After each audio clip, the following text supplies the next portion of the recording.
Hi traders, and welcome to the Technical Analysis Market Watch on Friday the 12th of July. So I've seen an action-packed week, especially in the last session where we've seen some very volatile moves. So we'll jump straight into the charts and see if we can identify any trades for today or early into next week.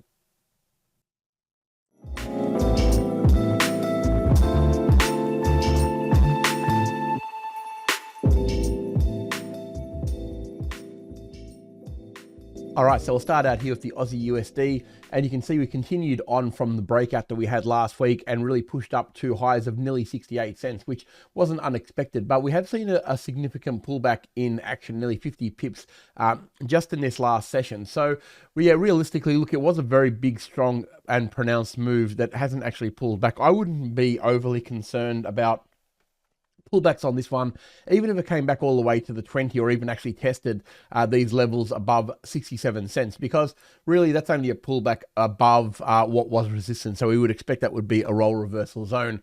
Now, the dollar index got absolutely smashed in this session, and we can see that was what really caused the big spike up. But this is a significant pullback, so I don't really generally like a big move like that. And I know a little bit of it is news related, but I don't like it pulling back so heavily. So I will certainly be treating any pullbacks further than this point with, I guess, a fair bit of, we'll call it, skepticism about how fast this is going to go, because realistically that is a very big pullback. I don't like big pins like that appearing when we are moving forward. Usually you want to see a bit of a subdued pullback. So ideally what we want to see now is a bit of a pullback to around that sort of 67.20 to 67 zone.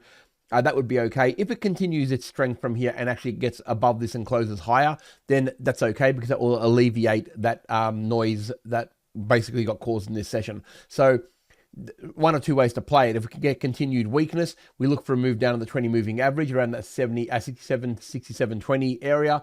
But if we see more continued strength and it starts to push up higher and we get a close above 68 cents now, then we can look to move to the next level. That'd be okay as well. So what we want to be doing is making sure that we don't get any pushover, but realistically, either way would be very tradable from a scalping standpoint, because up to a 20 moving average is fine. And yeah, a push up to a 68 cent would also be okay. All right, we'll move on over to the US dollar CAD now. This has been relatively well behaved. It's sat on that resistance zone, which is now support. Obviously, the role reversal, similar to what we're talking about with the Aussie USD. If we get that pullback to around a really solid level like this, we would expect support. Still technically in an area of volatility. Look, I wouldn't want it any lower than this, because if it does break down past this support, yeah, we are probably going to see a continued move that could bring it all the way back down to that sort of 134.50. So really, we need the support to hold up here. I would be looking at trades from this area here up to the moving averages. We're about to get a 20 50 moving average crossover. You can see it's happening right now. So I would keep the trading on this one in between the support at 136 and also the moving averages at around that sort of 136.60. It's only scalping, so you've only got 60 sort of pips to play with there in terms of room. But until we get a break of either of those zones, I wouldn't be looking for anything more long term. So a break below 136, then we'd be looking at moves basically down to 134.60.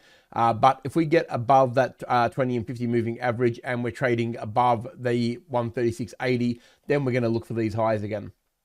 So we can see we've got some pretty good highs at around that sort of 137.20 area. That would be the target for that. But we need to break the 20 and 50 moving average first. So until that happens, scalp in the momentum moves on the smaller time frames in between the 20 and the support level here at 136. And we should be go right with the CAD, because it's been pretty technical.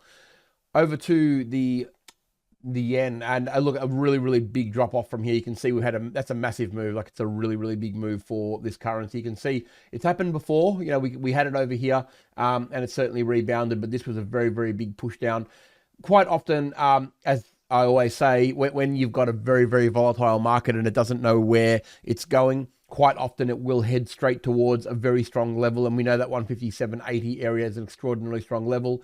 We had very heavy resistance at that point before it finally broke through. So no real surprise that it found and landed on that. The 50 moving average is there also to help bolster it up. But these are the things that we're always looking out for. Look, it's not something that you would have traded. Obviously, it happened very, very quickly. And even if you go to the smaller time frames, even if you say to a 15-minute, you're probably going to have a lot of trouble trading, as you can see. I will auto fit that. As you can see, it just went down on news. So it's almost impossible to trade. It's not like you're going to be able to get it anyway. But yeah, there was weakness at the top. We certainly weren't looking for longs here. I mean, obviously, it was rolling over on the day. You can see that it was struggling to make a higher high. MACD was dropping at that point as well.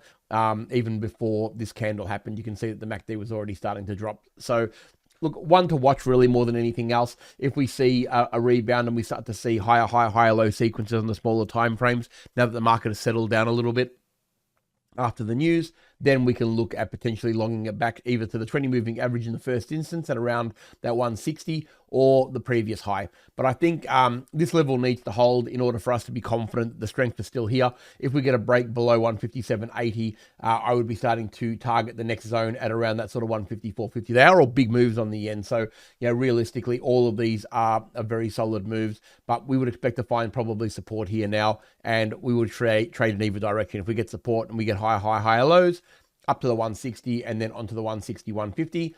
And if we get a break daily close below that 157.80, then we start to look down here at around that 154.80. So good trading coming up on the yen, I think. So it's been pretty good. Dollar index, massive fall.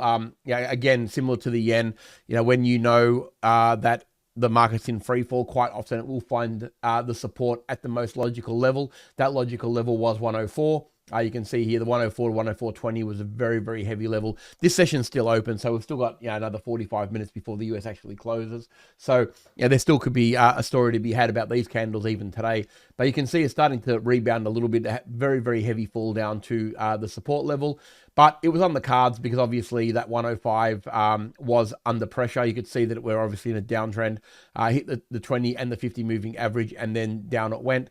This is the last level of support, though. We've got to be very, very mindful. If the 104 breaks, it's looking down the barrel of a pretty big move down to basically 103.50 in the first instance, and then the 102.50, big 100-point moves on the cards if we get a break down below that 104. So a daily close below the 104 is trouble for the dollar index. There's no question about that.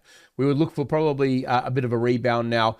If we find that we start to get a series of higher highs and higher lows, the obvious area that we'd be aiming for is the 105 and the moving averages, which should probably cause it some problems going up now. All right, over to the euro. Obviously, the opposite of the dollar index. Big move up to that nearly 109, really, all but the 109 level. We know that's a very heavy resistance there anyway. That 108.80 is the target market. That's where we're always going for our take profits. It hit that no problem, and it's pulling back a little bit. But what we're going to do on the euro really is based on what the dollar index is going to do anyway. So pretty much what I've said about the dollar index is the same here. If we start to roll over at that point of 108.80 or the 109, we look for a move back down to the 108 flat. The 20 moving average will catch up there pretty quickly. So I'm not overly worried about that at the moment. I would be looking for little moves, get onto the smaller time frames and trade in the direction of whatever the trend is doing. If the smaller time frames are moving down, look for a move down to around that 108.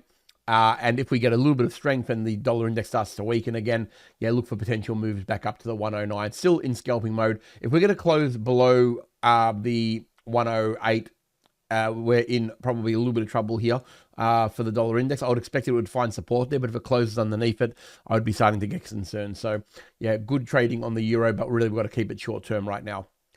And the US 500, again, look, a bit of a weaker session, obviously influenced a little bit by the volatility, but it did make a new high for the session. As you can see, we got all the way up to 56.50, and then we've basically reversed most of that. Again, the session's still open a little bit, so there could still be a little bit of movement, but to me, I would be looking for pullbacks down to the 20 moving average now. Around this level here would be my choice, around that sort of 5,500 level, the 20 moving average, and also that first mini resistance. So look for waves of lower high and lower lows on the smaller time frame.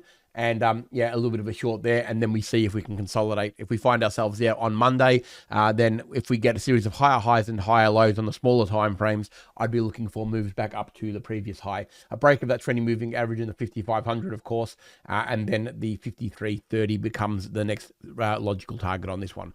So I hope you've had a great week's trading. We've seen some really, really good action, especially over the last couple of days. So hopefully you're able to take advantage of some of that. Our levels have played out quite nicely. So hopefully you were involved in that. Have a fantastic weekend, and I look forward to seeing you all next week.